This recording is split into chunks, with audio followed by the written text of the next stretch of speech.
이걸 기준으로 했을 때 금 가격이 23,000불까지 올라가야 돼요. 아, 한 10배 더 가야 돼요? 네, 맞아요. 들으셨죠? 자, 금값이 10배가 됩니다. 10배. 10배. 앞으로 한 6년 정도? 네, 한 5년? 5년, 6년 정도 남았다고 보고 있습니다. 아, 그러면은 2019년에 시작한 슈퍼사이클이 한 2030년까지 갈 거라고 보시는 건가요, 대충? 네, 맞습니다. 네. 네. 그럼 아직 좀 많이 남아있네. 오케이.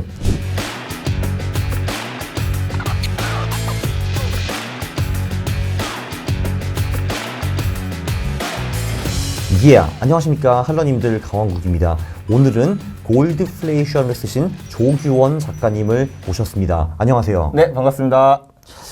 제가 알기로는 작가님은 자산의 거의 100%를 전부 다 금 또는 은에 투자하는 걸 알고 있는데 정말 그런가요? 네, 진짜로 그래요. 그래서 저희 집에 제가 이제 땅에다가 골드바랑 실버바랑 이렇게 묻어놨거든요. 그게 제 전 재산입니다.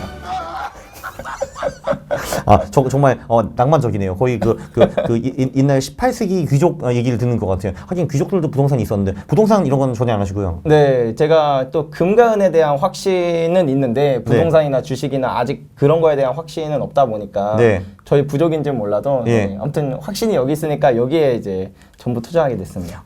대단하시네요. 그러면은 언제부터 그 금을기 사 모으기 시작하셨나요? 정확히는 2019년 7월부터 제가 사 모으기 시작했어요. 5년 됐네요. 네. 여러 가지 그 근거가 있지만 네. 금과 은의 슈퍼 사이클이 2019년부터 시작됐다고 보는 경향이거든요. 그때 얼마였어요? 금 가격이? 그 달러 기준으로? 금 가격은 대략 한 20만 원대 중반이고 네. 예, 달러 가격이니까 그때는 한 1,600불 정도 되나? 1,400불? 1,400불? 1,600불인가 1,600불. 그러면 이제 그 후에 5년 동안 한 50% 정도 올랐네요. 네네. 그러니까 한 연평균 8%, 9% 그 정도 올랐네요. 네, 맞습니다. 그때부터 가격 오르긴 했는데 이제 코로나 때까지 올랐다가 그 다음에 좀 다운됐다가 네. 다시 한 24년 그 2월부터 본격적으로 오른 것 같더라고요. 네. 그 후에 한 25% 정도 오른 걸로 저는 알고 있는데 그러면은 이제 약세장이 끝났고 강세장이 시작한 게 2019년이라고 보시는 거예요? 네, 저는 그래요. 왜 하필 그때라고 보세요? 이게 금의 강세장을 알 수 있는 몇 가지 지표들이 있는데요. 네. 우리가 그냥 단순히 금 가격이 올랐다 요것만 보기보다는 이 전체의 사이클의 시작이 어딘가를 볼 때 가장 좋은 지표가 이제 실질금리라는 지표가 있어요. 실질금리, 네. 네, 그러니까 이게 금 투자를 한다 그러면 많은 사람들이 금은 인플레이션 해지 자산이다. 그래서 물가 상승률만 봐요. 네네. 네. 네. 근데 이게 참 어리석은 게 뭐냐면 예를 들어서 1년에 물가가 2배씩 뛰어도 네. 은행에서 이자 300% 주겠다 하면은 사람들이 네, 그죠? 네. 네, 은행에 넣지 굳이 그 물건을 사거나 하지 않잖아요. 네. 그래서 제일 중요한 건 금에 있어서 가장 중요한 지표는 실질금리라는 거고 그래서 실질금리라는 지표가 마이너스로 빠져든 순간부터 항상 금의 슈퍼사이클이 시작되었다라는 걸 알 수가 있어요. 그게 2019년이었군요. 네, 맞아요. 그랬습니다. 그리고 2020년에는 금리가 제로로 됐기 때문에 이제 실질금리가 그때는 뭐 마이너스 3%, 4% 그렇게 갔겠네요. 그죠? 네, 맞습니다. 그러면은 근데 사실 지금 24년 같은 경우는 다시 실질금리가 플러스로 들어오지 않았나요? 네, 네, 맞아요. 네. 그래서 이게 2020년에 큰 상승이 있고 나서 네. 지금 최근에 상승이 있기 전까지 약간 지지부진한 모습이 있었잖아요. 네. 근데 저는 이게 사실은 금 가격이 오를 모든 요인들이 다 갖춰졌었는데 네. 그동안 왜 이렇게 횡보를 했냐라고 보면은 무엇보다 연준의 강력한 긴축 의지 때문에 이렇게 다운되어 있었던 거지 지금 그 긴축 의지가 풀리려고 하잖아요. 네. 네, 금리 인하가 올해 뭐 2번 정도 일어날 수 있다라는 이런 전망도 나오고 사실상 어쨌든 이제 긴축의 사이클이 끝났다라고 이제 판단되는 시점부터 이제 금 가격이 다시 그동안 억눌렸던 가격이 급격하게 다시 상승할 뿐이지 상승의 사이클은 2019년부터 시작됐다고 저는 보는 주의입니다. 그러면 그 억눌렸던 게 상승하는 것이 올해 2월 정도라고 보면 될까요? 네, 맞습니다. 그때부터 시장이 이제 금리 인하가 있겠구나라는 걸 어느 정도 눈치를 챘기 때문에. 네네네. 제가 분석하기로는 이제 금의 장기 수익률이 미국 달러 통화량과 거의 비례한다라고 보는데 그거 맞다고 보세요? 어떻게 보세요? 네, 맞아요. 네. 이게 제가 예전에 과거 이제 미국의 데이터를 봐도 그게 맞는데 저는 2400년치의 데이터를 다 구해서 봤어요. 2400년쯤에는 이순신 퇴락이 좀 전부터네요. 네, 맞아요. 네. 네, 그래서 고대 로마나 고대 아테네 이 예. 시대부터 해가지고 뭐 뉴프랑스며 이런 데들도 다 금 가격이 나중에 어디로 수렴하는가를 보면 결국에 발행했던 화폐량과 일치할 때까지 가격이 오른다. 네네네. 이거는 불변의 법칙이에요. 2400년 동안 단 한 번도 바뀌지 않았던 그런 이런 불변의 진리거든요. 아하, 네. 네. 그래서 실제로 미국 같은 경우에도 1933년에 한번 금가격의 평가절상이 있었고, 네. 그다음에 1970년대에 이제 금에 다시 금본위제 해제하면서 해제하면서 다시 금가격이 평가절상 됐었잖아요. 네. 그때 보면 결국에는 풀렸던 화폐의 양. 근데 이걸 이제 M2로 보냐, 뭐로 보냐 이런 거에 이제 사람들마다 의견이 분분하긴 한데, 네. 저는 그냥 깔끔하게 본원 통화량 M0를 기준으로 봤을 때 최소한 이거의 100%, 그러니까 미국 정부가 보유한 금의 가치와 그리고 풀린 화폐의 양, 본원 통화의 양, 이거가 맞춰지는 수준까지는 최소한 올라간다라는 걸 알 수 있더라고요. 그럼 본원 통화량은 지금 어느 정도예요? 그 미국 달러가? 제가 정확한 그 수치를 다 외우고 있진 않은데요. 네. 근데 이걸 기준으로 했을 때 금 가격이 23,000불까지 올라가야 돼요. 아, 한 10배 더 가야 돼요? 네, 맞아요. 들으셨죠? 자, 금값이 10배가 됩니다. 10배. 10배. 오케이. 그렇죠. 왜냐면 지금 시가총액이 한 16조 달러 정도 되는 거잖아요. 그죠? 네네. 근데 이제 본원 통화량이 한 그래도 한 150조 달러 정도 된다는 거네요, 지금. 네, 맞습니다. 10배입니다. 10배. 오케이. 인트레스팅. 근데도 불구하고 80년대, 90년대에서도 사실 계속 그 통화량은 늘어났잖아요. 미국 네. 달러가. 근데 그때는 왜 20년 동안에 금이 박살났어요? 이게 결국에는 금이라는 자산이 화폐가 풀린 양만큼 상승하는 건 맞는데 그게 네. 점진적으로 올라가지가 않아요. 예. 그러니까 어떻게 표현하면 좋겠냐면 우리가 예를 들어서 이 화폐와 그 다음에 금은 예전에 돈이었고 우리가 쓰는 지폐들은 화폐잖아요. 예. 이거를 이제 바꾸어서 생각을 해보면 우리가 뭐 파리바게트에서 뭐 케이크 같은 걸 살 수도 있지만 네. 친구한테 케이크 기프티콘을 보내줄 수도 있잖아요. 네. 근데 우리한테 더 편하고 우리한테 더 유용한 건 굳이 실물 케이크가 아니라 기프티콘이에요. 왜냐하면 이건 언제든지 바꿀 수도 있고. 그렇지.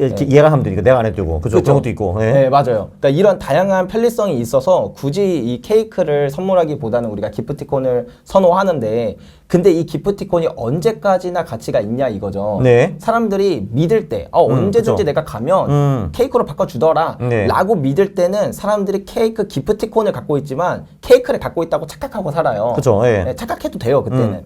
근데 이 화폐도 마찬가지로 금으로 바꿔줄 수 있을 때 아니면 어쨌든 우리가 믿는 그 지폐나 그런 화폐라는 게 신뢰를 줄 수 있을 때는 굳이 금에 대한 가치가 필요가 없어져요. 네. 예, 그때는 화폐가 아무리 발행된다고 하더라도 사람들이 지금의 내 가치가 뭐 1년 후, 5년 후, 10년 후에도 그 유지가 될 거라고 믿을 때는 금에 대한 어떤 그런 관심 그리고 금의 필요성 이런 게 생겨나지 않기 때문에 이제 가격이 안 오르는데 1980년까지 많이 올랐잖아요. 네, 그죠? 예, 근데 이때 이제 미국이 그 석유를 이제 페트로달러 시스템을 완전히 정착시키면서 실질 금리도 완전 플러스로 올라가 버렸어요. 그러면 내가 금을 들고 있을 바에는 그냥 그거 팔아서 달러로 바꾼 다음에 그냥 은행에만 넣어놔도 내 실질적인 자산이 올라가는데 뭐 왜 채권을 사도 되고, 예, 부채 같은 거 사도 되고. 그렇죠. 네, 네. 네. 그러니까 왜 굳이 내가 금을 갖고 있어야 하는가 해서 1980년부터 그다음에 실질금리가 다시 마이너스로 빠지기 직전인 이제 2000년까지 20년 동안 금가격이 내내 하락했던 거예요. 맞아요. 그래서 한 60, 70% 정도 빠졌잖아요. 예. 네. 그럼 이제 그럼 요약을 하면은 일단 첫 번째 70년대 일단 워낙 많이 올랐다. 참고로 그때 금값이 한 35불에서 900불까지 갔습니다. 한 30배 네. 이제 오른 게 있었고, 그리고 이제 그 후에 한마디로 그러니까 미국 달러에 대한 신뢰가 확실히 좋아졌다고 볼 수가 있네요. 20년 동안에. 네, 맞아요. 예. 그 실질금리도 플러스니까 이제 굳이 사람들이 금을 가질 필요가 없고 뭐 채권 같은 거 사든지 아니면 현금을 갖고 있어도 이제 실제로 돈이 되니까 뭐 굳이 내가 돈을 갖고 있느냐 뭐 이런 거죠. 네, 예. 맞습니다. 예. 근데 이제는 달라졌다 이거예요. 예? 뭐가 달라졌어요? 네. 2008년부터 시작해서 화폐를 무자비하게 뿌리는. 맞아. 예, 네. 레이 달리오도 이제 통화 정책의 3단계를 얘기했잖아요. 그죠. 예. MP1, MP2, MP3. 네. 근데 MP2가 사실상 2008년에 시작됐다고 보는 거고 네. 그다음에 코로나 팬데믹 때 MP3로 넘어갔는데 참고로 좀 더 설명을 드리면은 MP1이라는 거는 이제 중앙은행 금리를 낮추는 거고요. 이제 MP2 같은 경우는 우리가 하는 양적 완화 뭐 이런 거예요. 제로 금리로 간 다음에 돈을 이제 푸는 거고 MP3라는 거는 그것도 모자라 가지고 돈을 찍어내서 사람들한테 갖다 주는 겁니다. 이제 그거는 코로나 때부터 시작됐죠. 네, 그렇습니다. 맞습니다. 네. 그래서 이제 이렇게 극단적인 통화 정책이 이어지다 보니까 화폐 발행량도 너무 많아지고 그리고 이제 그거에 반대의 급부로 실질 금리는 마이너스로 빠져들고 그다음에 마지막으로 여기에 불을 붙인 건 저는 우크라이나 러시아 전쟁 때 그 미국을 포함한 서방이 제재한 그 경제적 제재인 스위프트 제재라고 봐요. 네네. 그러니까 우리가 화폐라는 걸 생각할 때 가장 중요한 거는 중립성이거든요. 네. 예, 그러니까 우리가 외환보유고에 안전자산을 넣어놔야 되는데 근데 달러가 나를 지켜줄 거라고 생각해서 달러나 미국 국채를 넣어놨지만 막 뭔가 이제 사이가 틀어지니까 이 모든 자산이 다 동결당하고 심지어 그거를 우크라이나 재건하는 데 쓴다네. 네. 이게 도덕적으로 보면 뭐 맞는다라고 생각할지 모르겠지만 국가의 입장에서 보면 어느 국가든지 이제 안전자산으로서 달러를 믿기가 어려워진 거예요. 그렇죠. 이러면 지금은 이제 대한민국이 미국과 사이가 굉장히 좋아서 그런 일이 별로 없겠지만 뭐 모르는 거잖아요. 20년 후에는 사이가 어떻게 변할지 모르는데 그럼 갑자기 와가지고 야 니네 채권 이제 우리 이제 전부 다 프리즈하고 더 이상 못 써 임마 이렇게 할 수 있는 거잖아요. 네, 맞아요. 그리고 이제 야 그러면 오히려 우리가 그거 가지고 뭐 일본 재건다 쓸 거야 이렇게 할 수 있는 거잖아요. 이게. 네, 맞아요, 맞아요. 그래서 이렇다 보니까 이제 화폐에 대한 신뢰가 아예 무너졌는데 그러면 뭐 가장 그 자유민주주의를 수호하는 그 미국조차 무너진 그 화폐에 대한 신뢰를 어느 나라에서 줄 수 있겠는가? 맞아요, 그죠. 예. 네, 그러면은 그 화폐보다 더 상위 단계에 있는 그런 돈에 그쪽으로 이제 몰릴 수밖에 없어서 그래서 전 세계 중앙은행들이 2008년부터 금의 보유량을 계속 늘리기 시작했는데 네. 2022년 우크라이나 전쟁 그게 터지니까 1950년 이후로 역사상 유례가 없을 만큼의 금매입이 나타나기 시작했어요. 근데 그러면은 그럼 왜 2011년부터 한 그 20년까지 22년 그때까지 왜 그렇게 횡보장이었나요 금이? 그럼 제가 알기로는 11년은 그때 2,000불을 먼저 한번 뚫었고 그 계속 2,000불 또는 그 미만이었잖아요. 네, 맞아요. 그게 결국에는 이제 제가 다 모든 거를 정리해서 말씀을 드리면 네. 결국에는 화폐가 풀린 양만큼 금가격이 오르는 건 맞는데 그거의 트리거가 되는 게 실질금리다. 아, 네. 실질적으로 일단 그래도 뭐 아직은 뭐 그 국채를 갖고 있는 게 나한테 이득이 된다라고 하면 또 굳이 급격하게 금으로 바꾸진 않아요. 아, 네. 근데 이제 2011년 그때를 기점으로 해서 실질금리가 다시 상승을 하기 시작했거든요. 네, 예. 네, 그래서 금 가격이 한동안 이제 계속 그 좀 조정을 받다가 네. 이제 2020년 코로나 팬데믹이 터지기 직전인 2019년부터 다시 이게 떨어지기 시작해서 네. 코로나부터 뭐 이제 뭐 더 이상 걷잡을 수 없는 수준으로 가버려서 이제 그래서 이제 그런 것과 우크라이나 전쟁 지정학적인 문제 이 두 가지가 합쳐지니까 금에 대한 중요성이 지금 미친 듯이 상승하고 있다.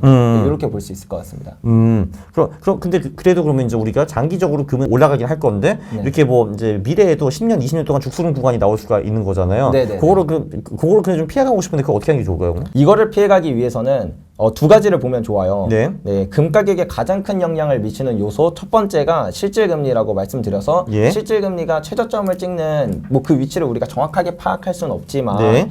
대략적으로 1년의 패턴을 보면 네. 지난 100년 동안 반복됐던 패턴이 실질금리가 한번 마이너스로 빠져들고 나면 3번 정도의 저점을 그리면서 최저점을 찍더라고요. 아, 네. 그러면 우리는 최저점이 어딘지 정확하게 맞출 수는 없어도 네. 두 번째 저점을 찍고 올라갔다가 다시 내려올 때 두 번째 저점 부근에 다시 도착하는 그 위치라면 이제 최저점 부근이 되겠구나. 네. 그럼 실제로 그때를 이제 금 가격이랑 겹쳐서 보면 금 가격의 최고점은 아니었지만 고점에 거의 가까웠던 수준이었다라는 걸 알 수가 있고요. 아, 그럼 실질금리가 한 세 번째 정도 저점을 찍을 언저리가 이제 금의 고점이다라고 볼 수가 있네요. 네. 그러면 그 후에는 보통은 다시 실질금리가 올라가기 때문에 네. 금이 이제 매력도가 많이 떨어진다 이렇게 볼 수 있네요. 네, 맞습니다. 네. 네, 그런 패턴적인 게 하나가 있고 네. 두 번째는 우리가 금이라는 특성을 잘 생각해 보면 금은 아주 독특한 특성이 있어요. 네. 공급적인 특성인데 금은 만약에 지금 당장 캐고 싶다고 해도 실제로 금이 생산되는 건 거의 짧게는 10년, 길게는 25년 뒤에 세상에 나오게 되거든요. 근데 그게 왜 이렇게 오래 걸려요? 금 하나 파는 거? 일단 그 탐사도 해야 되고 네. 탐사를 해서 어디 있느냐부터 알아야 되고. 네. 그리고 거기에 있는 금을 내가 캐는데 드는 비용 대비 이게 수익이 얼마나 나올지도 계산을 해서 이게 맞는 광산을 골라야 돼요. 아하, 네. 그리고 인허가도 받고 그리고 그리고 이 다음에 그냥 캘 수 있는 게 아니라 이게 오랫동안 캐잖아요. 네. 그러니까 뭐 인부들이 묵을 숙소나 뭐 아니면 그 금이 나올 철로나 이런 것들 그런 인프라들을 또 다 깔아놔야 돼요. 네. 그리고 캐고 나서 그 캔 거에 또 원석이니까 여기서 정제를 거쳐야 이제 그래야 비로소 세상에 금이 나오게 되거든요. 네. 이 과정이 짧게 잡아도 10년이에요. 진짜 빨리빨리 지나가도 10년이라서 이게 그러니까 금관 기업들이 금 가격 막 지금 폭등하면은 막 생산 많이 늘릴 수 있잖아요. 근데 이게 안 되는 이유가 이것 때문이에요. 그래서 뭐 그 석유나 이런 것들도 비슷한 원자재가 좀 비슷한 부류가 있긴 한데 캐펙스라 그래서 네. 그 자본적 투자가 미리 이루어져야 이제 나중에 그 생산량이 늘어나게 되거든요. 근데 계속 줄었어요, 이게. 아, 네. 네, 자본적 투자가 계속 줄었다 보니까 지금 앞으로를 쭉 봐도 네. 공급은 계속 줄어들 수밖에 없어요. 아니 뭐 10년 동안 가격이 별 볼 일 없었으니까 그리고 캐펙스가 늘어날 리가 없죠 사실. 투자를 네. 많이 안 했겠죠 당연히. 네, 맞습니다. 그래서 어쨌든 이 공급적인 이런 독특한 특성이 있다 보니까 그 기업들은 생산을 늘릴 때도 계속 늘리고 줄일 때도 계속 줄여요. 이게 추세가 되게 길고 분명하거든요. 아, 네. 예, 그래서 이거를 이해하고 나서 금 가격을 보면 금 가격도 오를 땐 내내 오르는데 떨어질 땐 또 내내 떨어져요. 네. 이런 가격적 특성이 바로 공급적인 측면 때문에 일어났던 거다. 그러면 이렇게 긴 추세를 갖고 있다라고 한다면 네. 예전에 강한국 작가님이 알려주셨던 추세 추종 추세 추종 투자를 해볼 수가 있거든요. 예. 예, 그래서 모멘텀 투자라고 말씀하신 그걸 기준으로 봤을 때 1년 6개월 전 가격보다 지금 가격이 높으면 상승장이라 판단하고 아하, 예. 1년 6개월 전 가격보다 지금이 낮으면 하락장이라 판단해서 뭐 매도를 한다. 네. 이런 전략을 썼을 때 실제로 어땠을까를 제가 직접 이렇게 가져와 봤는데요. 예. 두근두근 어디 있나요? 네. 보면은 금 가격이 이 70년대부터 지금까지 40배 올랐네요, 대충. 네네. 근데 추세 추종하였으면은 240배. 예. 예. 역시 추세 추종이 짱이야. 예. 이렇게 하면은 80년대, 90년대 그지 같을 때 투자를 안 하고 현금을 보유하고 있었군요. 네, 맞습니다. 그래서 이게 네네. 1년 예. 6개월 전에 가격보다 낮을 때 투자를 네. 안 한다라고 한다면 사실 금 가격은 내릴 때 내내 내리거든요. 네. 예, 뭐 짧게는 10년, 막 길게는 20년까지도 내내 내려요. 그렇죠, 그렇죠. 예. 근데 그때는 애초에 추세 추종의 관점에서 보면은 그 매수할 구간 자체가 안 나오고 계속 아, 그쵸. 네, 매도거든요. 네. 네, 그렇기 때문에 내가 지금 상승장의 편승에 있다라고 한다면 이때 어느 구간에서 사든 나중에 1년 6개월 전 가격으로 봤을 때 하락했다. 그럼 그때 매도만 해도 거의 최고점 부근에서 파는 거예요, 항상. 자, 이 모든 거를 이제 지금에 적용해 보면요. 지금은 거의 역대 최고가이기 때문에 당연히 18개월 전부터 높을 거고요. 네. 첫 번째 패스. 그리고 그 금리 저점 말씀하셨는데 지금 우리는 어느 정도 와 있어요, 지금? 첫 번째 저점을 찍고 이제 최고점을 찍고 이제 두 번째 저점으로 가는 중입니다. 아, 그러니까 첫 번째 저점을 2019년인가 그때 찍었고, 2019년, 20년에 찍었고, 네. 이제 한번 고점 와가지고, 왜냐면 지금은 사실 실질금리가 다시 플러스로 돌아섰잖아요. 네, 그죠? 맞습니다. 근데 그래서 다시 한번 찍고 또 내려오고 찍을 때까지 시간이 뭐 한 10년 걸리겠네요, 그게. 앞으로 한 6년 정도, 한 5년, 6년 정도 남았다고 보고 있습니다. 아, 그러면은 2019년에 시작한 슈퍼 사이클이 한 2030년까지 갈 거라고 보시는 건가요, 대충? 네, 맞습니다. 네. 네. 그럼 아직 좀 많이 남아있네. 오케이. 그래서 작가님은 이제 전부 다 전 재산을 이제 땅에다가 이제 넣어 놓으셨는데, 네. 근데 그럼 이제 자산의 100%인데, 이건 저는 이제 조금 극단적이지 않을까 생각을 하기는 합니다. 네. 근데 그러면은 이제 그냥 일반 사람들한테 권장하는 그 금 비중은 어느 정도신가요? 네, 저도 모든 네. 사람들이 저처럼 투자하기를 원하지 않아요. 네. 저도 그냥 저의 투자에 확신이 있으니까 제가 이렇게 투자를 할 뿐이지. 그래서 그냥 일단 투자의 대가들은 금을 얼마 정도 투자하는 게 좋겠는가라고 할 때 보통 네. 10%를 얘기를 하더라고요. 아, 10%? 네, 네, 예. 네, 레이달리오 같은 경우에 그 올웰더 포트폴리오를 보면 금이 7.5%, 네. 원자재 7.5%니까 예, 예. 사실은 이 둘은 상관관계가 되게 높거든요. 예. 그래서 두 개를 기준으로 보면 한 15% 정도고, 네. 그 다음에 해리 브라운의 그 연구 포트폴리오도 25%더라고요. 그죠, 25%. 네, 네. 네, 근데 이제 그 제가 포트폴리오 비주얼라이저라는 곳에서 이제 네. 그 백테스트를 돌려봤는데 제가 돌렸을 때는 10% 정도가 가장 적당하긴 했습니다. 아, 네, 이제 MDD 줄여주고, 뭐 이제 변동성 줄여주고 이런 거요. 네, 맞아요. 샤프 지수가 네. 더 올라가더라고요. 아, 네, 네, 네. 그래서 그런 측면으로 볼 때 네. 그냥 6040 포트폴리오로 돌리는 것보다 네. 금을 10% 정도 보유했을 때 훨씬 더 안정성도 올라가고 아, 그건 훨씬 낫죠. 네, 네, 그죠. 수익률도 꽤 괜찮아지더라고요. 네.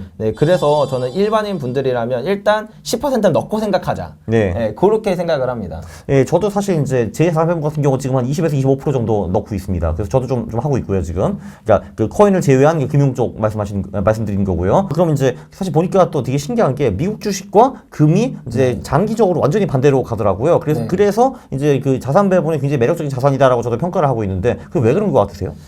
일단은 진짜 그런지부터 보여드리고 싶어가지고 제가 예. 그 자료를 하나 가지고 왔는데요. 네. 제가 1920년부터 2022년 이게 책 쓸 때 당시였는데 이때까지를 기준으로 보면 100년 차트네요, 그죠? 네. 금의 강세장일 때는 주식의 강세장일 때는 금이 죽쓰고 금이 강세장일 때는 주식이 죽쓰고 이거를 무한히 반복하더라고요. 그러게 앞에서 일곱 번째 사이클 들어가고 있고 지금 왠지 여덟 번째 그 사이클이 올 것 같은데 그럼 또 주식과 금이 이렇게 또 반대로 가겠죠 아마. 네, 맞습니다. 참 흥미롭네요. 네. 그래서 이렇게 반대로 가는데 네. 이게 왜 그럴까를 생각해 보면 저는 레이달리오의 차트에서 조금 영감을 받았어요. 예. 그 답을 찾았다고 할까요? 네. 그게 레이달리오가 말하는 금융자산과 실물자산의 네. 그 퍼센테이지가 어떻게 변동을 하는가, 네. 그러니까 어떤 게 고평가 받고 있는가 이건데 보시면 아시겠지만 실물 자산, 그러니까 뭐 금이나 이런 원자재들이 그 각광을 받을 때는 주식을 포함한 금융 자산, 뭐 채권이나 이런 애들도 같이 죽을 쓴다라는 걸 알 수가 있는데 네. 그러면 이 두 가지의 그 어떤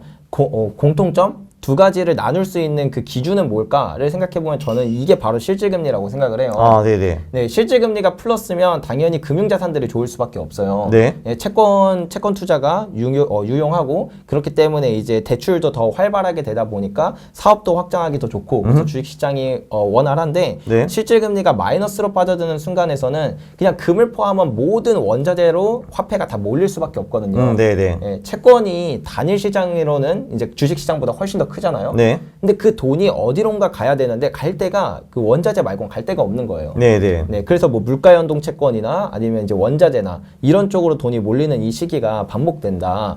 그럼 이 실질금리는 왜 플러스와 마이너스를 왔다리 갔다리 하는가는 제가 생각했을 때는 결국 부채 문제 같아요. 아, 예. 이제 미국을 포함한 이제 전 세계 국가들을 해가지고 1800년부터인가? 네. 예, 1700년부터인가? 그 IMF 보고서가 있거든요. 네. 200년인가 300년치 동안 그 조사를 했을 때 GDP 대비 부채 비율이 130%가 넘어간 그 국가 중에서 네. 실질적인 디폴트를 하지 않은 기업이 거의 없다고 해요. 아, 그 국가가. 예, 그쵸. 네. 네. 그쵸. 그거를 부담할 수가 없으니까. 네. 네. 예. 근데 여기서 우리가 그냥 디폴트가 아니라 왜 실질적인 디폴트냐면 그러니까 디폴트라는 건 돈을 못 갚으면 디폴트잖아요. 그렇죠. 이제 그게 가장 무식한 방법이고, 근데 그거 말고 이제 좀 유식한 방법들이 몇 개가 있죠. 예. 네. 내 화폐 가치를 줄인다든지 뭐 이런 거 있죠. 인플레이션 같은 거 만들어가지고. 네, 뭐 맞습니다. 네, 네. 예. 그러니까 이제 국가들이 이제 네. 인플레이션을 용인해서 부채의 가치를 낮추는, 그러니까 그게 따지고 보면 돈을 주긴 줬지만 그 가치대로 돈을 준 게 아니니까 그렇죠. 예. 네, 실질적인 디폴트를 했다라고 표현을 하는데 또 대부분은 실질적인 디폴트로 가더라고요. 네, 그렇죠. 진짜 디폴트로 네. 가기보다. 네. 근데 그런 것처럼 이 부채의 한계가 130% 정도를 보는데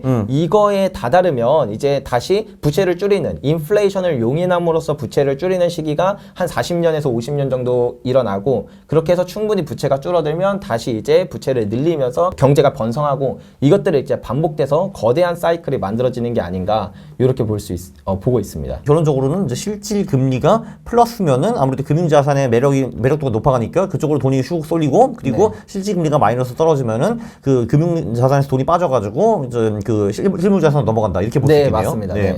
그래서 둘은 이제 대체로 반대로 간다라고 볼 수 있군요. 네, 네. 물론 일시적으로 둘 다 빠지거나 둘 다 올리는 구간도 당연히 있긴 있겠지만 이제 그거보다는 장기적으로 보면은 거의 무조건 금융시장이 좋으면은 이제 네. 금은 떨어지고 그리고 네. 이제 금융시장이 안 좋으면은 금은 올라간다 이렇게 볼 수 있겠네요. 네, 맞습니다. 그 슈퍼사이클 시그널 4개를 이제 언급하시면서 이제 주식의 시대가 저물고 금의 시대가 온다라고 생각하시는 것 같거든요. 근데 네, 아직은 그렇진 않은 것 같아요. 왜냐면 아직은 이제 주식이 건재하기 때문에 그 4개 시그널을 좀 설명해 줄 수 있나요? 네, 일단 실질금리는 말씀을 드렸던 것 네, 같으니까 그죠. 얘는 네. 빼고요. 네.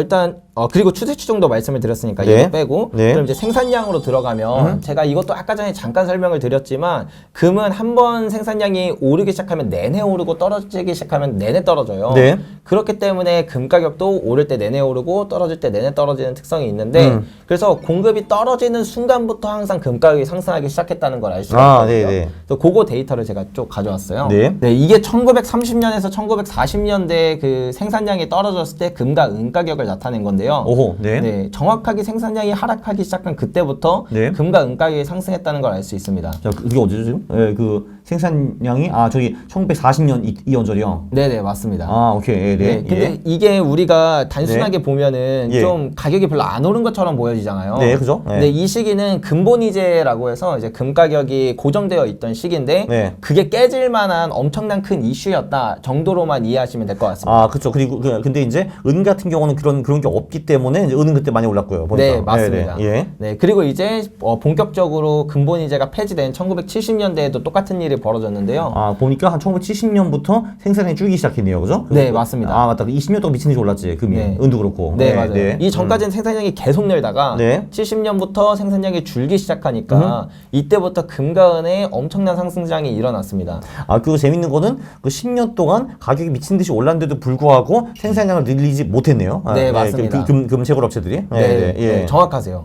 네. 그리고 이제 우리가 가장 최근에 볼 수 있었던 게 이제 2000년대랑 이어지는데요. 정말 이 생산량이 그 한 2000년부터 많이 줄기 시작했네, 그죠? 네, 맞아요. 네. 아, 그래서 이제 그때부터 한 2008년까지 생산이 줄다가 그때부터 다시 꽤 많이 늘었네요, 생산량이. 네, 그래서 2008년까지 쭉 줄 때, 네. 그러니까 이게 생산량이 처음 줄기 시작한 시점이 네. 2001년을 고점으로 해서 예. 2002년부터 하락하기 시작했거든요. 예. 네, 그래서 금 가격이 상승했던 시기도 보면 2002년부터 상승이 시작됐다는 걸 알 수가 있어요. 아, 네네네. 공급이 그래서 줄어드니까. 네. 네. 우리가 그래서 이 모든 걸 기준으로 보면 1930년대도 그렇고 1970년대도 그렇고 2000년대도 그렇고 생산량이 줄기 시작한 그때부터 상승 사이클이 시작이 됐다. 물론 네. 그 상승 사이클이라는 건 초반부에는 상승이 미미하고 네. 후반으로 갈수록 좀 사람의 광기 아, 그쵸. 광기 미친 거, 버블 해가지고, 그리고 돌이 우르르 몰리고 그런 게 있죠. 네. 그래서 맨 마지막에 가장 화려하죠. 그렇죠. 네. 네. 뭐 금은 사이클의 마지막에서 140%가 오르고 마지막 해에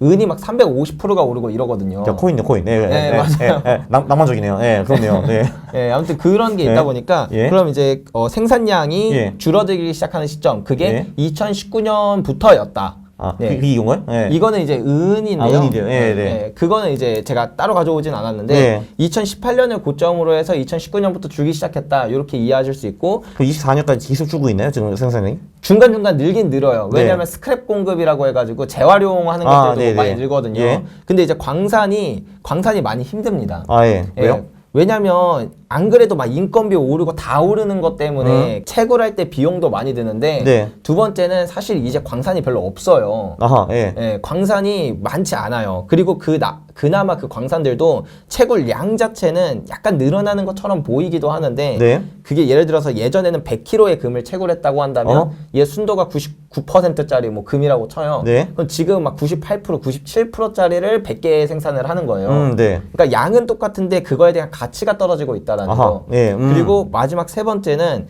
그 기후 위기다 해가지고 네. 기업들을 그러니까 그 반환경적인 기업들을 되게 규제를 많이 하는데 네. 이 금강 기업들이 대표적인 반환경 기업이거든요. 아, 그거 거기가 많이 안 좋나 봐요? 그 금캐는 거? 네, 그죠. 네. 다 산 다 깎아버려야 되고 아, 예. 폐수 문제도 있고 이것 때문에 막 문제가 좀 많거든요. 아, 네네. 네, 그래가지고 얘네들이 막 엄청나게 타격을 많이 받고 있다 보니까 안 그래도 지금 생산을 늘리기가 힘들고 막 기업들 적자나고 이럼에도 이런데 우리가 앞으로 시간을 1년, 2년, 3년을 이렇게 더 뒤로 당겨서 보면 네.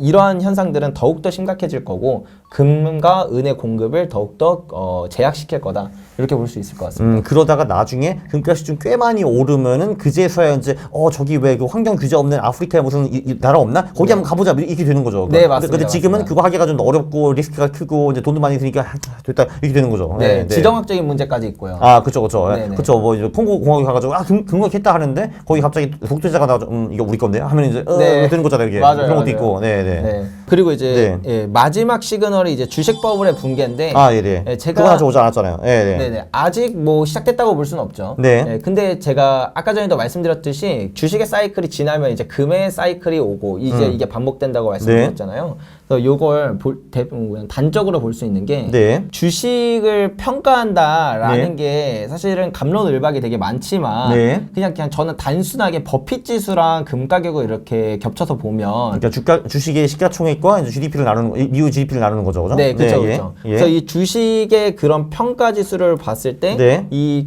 그 버핏 지수가 네. 최고점을 찍고 하락하는 그 순간부터 금의 상승이 계속 반복됐다는 걸 알 수가 있어요. 그렇죠. 그게 찍고 하락했다는 건 주식이 떨어진다는 거니까. 네. 네. 그죠? 네. 그래서 이게 계속 무한히 반복했던 패턴인데 지금은 사실 금도 오르고 주식도 오르고 있어서 네. 이게 통화 정책의 마지막 단계로 가면 자산이 다 오르긴 하거든요. 그죠. 예. 네, 명목 가격이 다 올라요. 네. 그래가지고 우리가 조금 보기가 어렵다 뿐이지 저는 어쨌든 주식의 사이클이 거의 끝나간다라고 보기는 해요. 그러니까 지금 어떻게 보면 이 버핏 지수가 거의 역대 최고일 거 아니에요. 그죠? 네, 맞습니다. 네. 뭐 이거는 이제 아니라고 생각하시면은 네. 금투자 안 하시면 되는데 네. 아니, 예. 저도 맞다고 생각해요.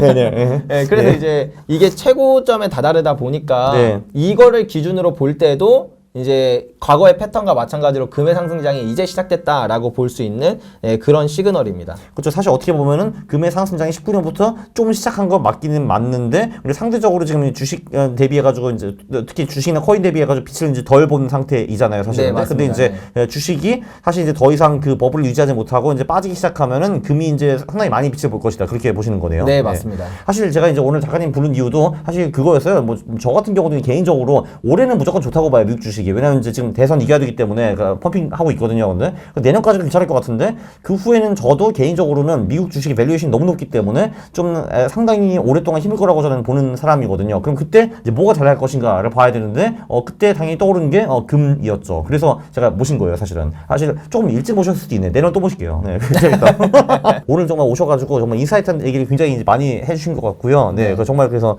감사드립니다. 네. 네. 혹시 마지막으로 하실 말 있으신가요? 하실 말씀 있으신가요? 금일 짱입니다. 네, 알겠습니다. 네네. 구독과 좋아요 부탁드리겠습니다. 싫어요 들으시면 제가 매우 싫어합니다. 감사합니다. 감사합니다. 어.